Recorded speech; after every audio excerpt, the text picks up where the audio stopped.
Welcome to the Slop Farm. Enjoy the video. In this video, I will show how to make pork Mechado.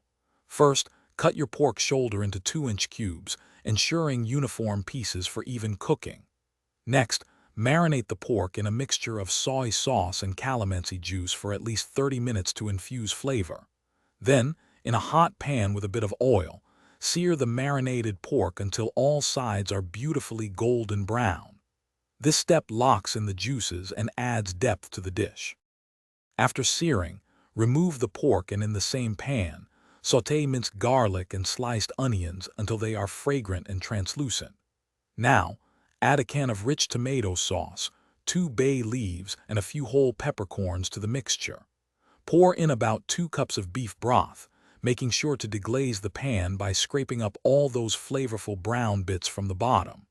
This creates the foundation of our delicious Mechado sauce. Once the sauce is simmering, return the seared pork cubes to the pan.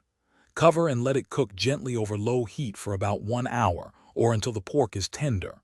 Next, add your cubed potatoes and carrots, simmering until they are fork tender.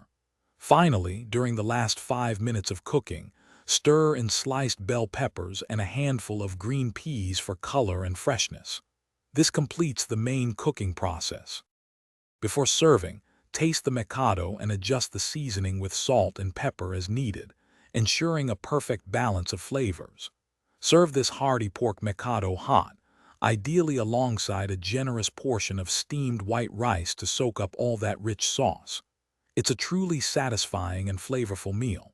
For those looking to improve their financial well-being, check the description for a link to a fantastic book and other great deals.